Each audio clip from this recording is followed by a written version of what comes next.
দর্শক, এই মুহূর্তে আছি নওগাঁ জেলার নিয়ামতপুর উপজেলার ভাবিচা মাঠ প্রাঙ্গণে। মোবাইলের মুঠোফোনের মাধ্যমে আপনাদের দেখানোর চেষ্টা করছি।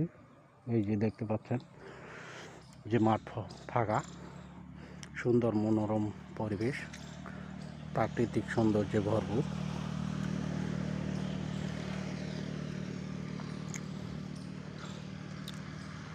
এই যে সামনে রকেট মিয়া, দেখি কি করে তার দিকে ক্যামেরা বন্দি করা হচ্ছে। কি গো, ভালোই আছেন নাকি? হ্যাঁ, ভালো তো। কি করছেন এখানে একা একা এত বড় মাঠের দিকে? বড় মাঠের দিকে প্রকৃতি দেখতে আসছি। বড় মাঠ দেখতেছো না, অনেক বাগান গাছগাছালি। ও, দেখলাম তো, ওই যে বিশাল বড় মাঠ। এই মাঠের পাশেই আপনি গেলে শাল বাগান, তার ভিতর ফের আবার একা একা বসে আছেন।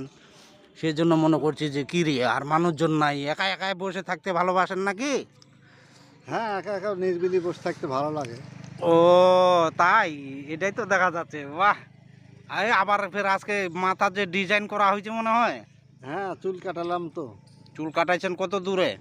নিয়ামতপুরে। ও, নওগাঁ নিয়ামতপুর উপজেলায়। জি। কত টাকা লাগিয়েছে? 150 টাকা। বাহ বাহ, ঢাকা শহর ফেল রে। তবে 1 মাস না কাটলেও হবে আর। না কাটলেও হবে। দর্শক দেখতে পারলেন আমাদের চুলের ডিজাইন এতক্ষণে সঙ্গে থাকার জন্য আপনাদের অসংখ্য ধন্যবাদ।